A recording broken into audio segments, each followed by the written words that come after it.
Sebelum kita ngomongin virus corona yang sedang mewabah, kebetulan ada dokter di sini. Aku pengen tanya satu pertanyaan. Silakan pertanyaannya tadi udah dibisikin sama Salila. Aku tuh penasaran deh, aku juga penasarin banget. Ini penasaran, aku penasarin dong. Kan dokter Raisa tuh namanya udah berubah ya sekarang. Jadi sekarang namanya tuh menjadi Kanjeng Mas Tumenggung Dokter Raisa. Kok ada Kanjeng Masnya? Iya. Kanjeng Mas Ayu Tumenggung. KMAT sekarang masih.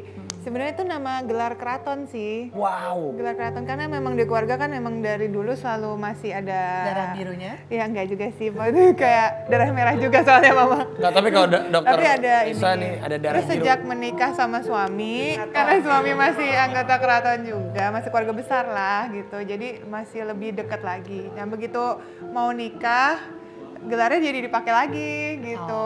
Jadi panjang banget namanya, jadi Kanjeng Mas Ayu Tumenggung. Iya, Keraton Surakarta. Suami juga Suaminya. Ya? Oh, jadi itu karena memang ada turunannya keluarga. Ya, terus habis itu ya udah jadi panggilan aja, sekarang jadi nama keluarga juga jadinya karena pakai gelar akhirnya ikut nama keluarga suami kan.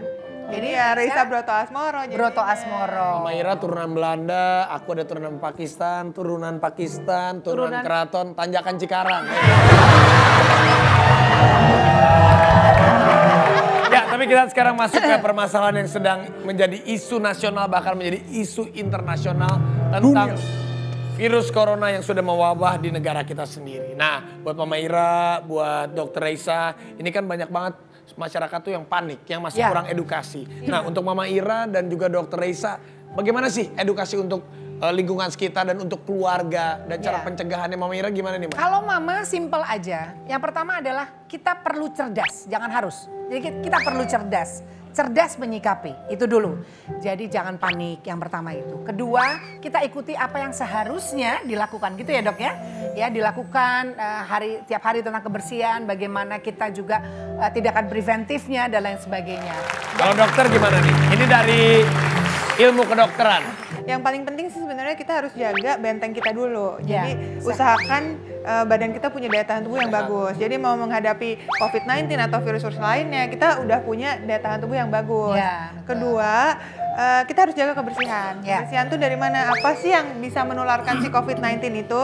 Biasanya itu virus itu kan akan ada di barang-barang yang terkena droplets atau cairan yang ada dari tubuh. Misalnya orang batuk, bersin, nempel ke barang-barang terus kita pegang. Jadi usahakan tangan kita ini setelah memegang barang-barang yang dipakai oleh umum itu jangan menyentuh badan kita yang sensitif. Misalnya hidung, mata, mulut. Jadi jangan kebiasaan garuk-garuk hidung atau apa dengan tangan kotor. Usahakan bersihkan tangan dulu. Dan paling gampang bersihin tangan pakai apa? Pasti air dan sabun antiseptik. 20 detik betul, 20 detik katanya kalau. 20 detik itu disarankan. Gimana caranya yang benar, coba kasih tahu. Contoh cuci tangan. Contoh ya. Coba cari.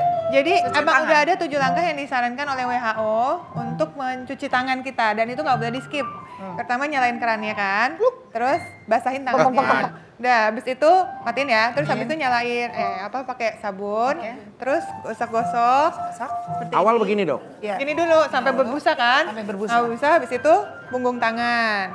Punggung tangan. Oh, ininya. Biasanya gini doang kan ya, ini enggak. Nggak kena kan? Ini punggung tangan harus. Terus sela-sela jari. Sela-sela jari, jangan lupa sela-sela jari satunya. Terus habis itu biasanya kan jempol lupa-lupa. Nah, jempolnya. Ini ya. Tuh. Bisa kuku-kuku, ini bagian kuku atas ini kan jarang banget ada yang kena ini. Dia digosok, gosok gini. Gosok gini. Gini.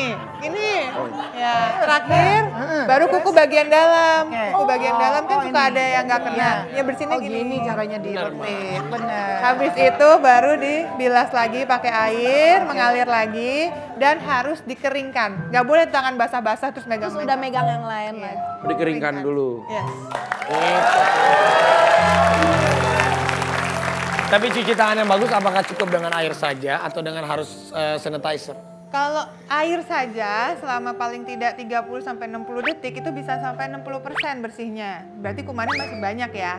Berarti Hanya harus 60% pakai tercover. sabun antiseptik. Itu bisa mengcover berapa lebih kurang maksimal? Maksimal. Oh, oke. Air dan sabun antiseptik itu paling maksimal. Kalau nggak ada air, kita emergency, baru boleh pakai hand sanitizer.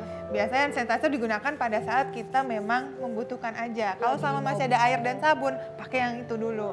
Baru pakai sabun. Jadi nggak perlu panik tuh hand sanitizer habis di mana-mana. Tenang aja, kan ada air dan sabun.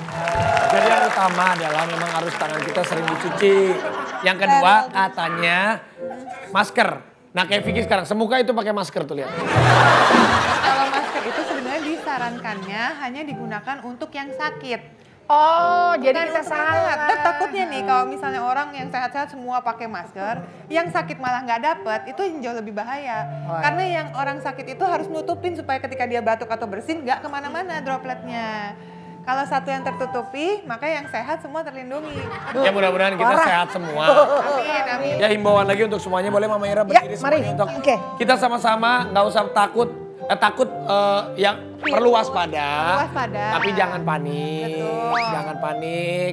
Yang penting tadi antibodi kita kuat, cuci tangan, Vitamin ya diminum. Makanan gizi Kan yang seimbang, bergizi, ya. minum air mineral yang cukup, tidur yang cukup, olahraga.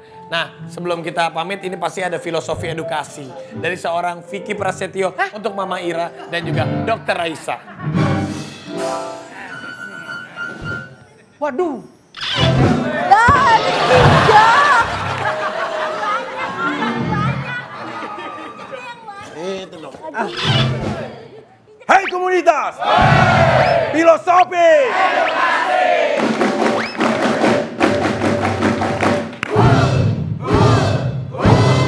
Bagus, tepuk tangan dulu dong. Filosofi edukasi. Bener nih, bener. Dengerin. Aduh, yang bener loh, ada dokter ngomongnya. Iya. Ya udah. Seorang dokter yang cantik. Putri Indonesia. Dan juga sekarang menjadi ibu dari putra-putrinya tercinta. Tepuk tangan dan respect sayang selalu sepanjang masa untuk Dr. Raisa. Dr. Raisa pernah berkata kepada sahabatnya yang hilang saat beli permen karet di Kamerun. Siapa namanya? Temennya Dr. Raisa. Dokter Boyke.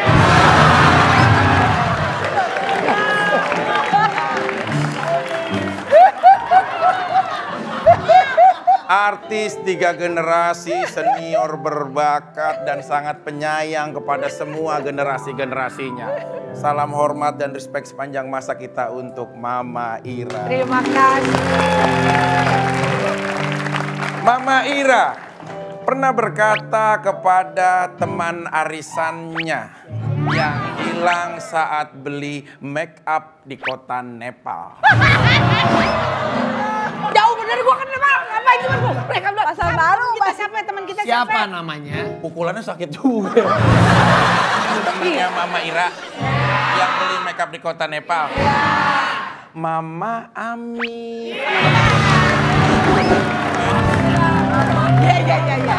Itu saudara saya. Aduh, agak bener di hari ini. Di Nepal, ngapain juga ke Nepal gue? Kepaduknya lumba-lumba Cianjur. Cianjur. Masih menjadi hal yang dipecahkan oleh ilmuwan-ilmuwan Pitagoras di dunia. Kehidupan selalu dengan berlambangkan sebuah perjuangan. Tapi di dalam perjuangan harus ada yang terpenting adalah kesehatan. Ini yang selalu disampaikan oleh Nelson Mandela setiap saat. Investasi yang berharga itu bukan sepanjangnya adalah materi, tapi investasi yang paling berharga adalah kesehatan. Terima kasih. Terima kasih Mama Ira. Terima kasih Dokter Sama-sama, Raisa. sayang. Terima kasih semua penonton Oke Bos. Sampai ketemu lagi di Oke Bos. Rakyat.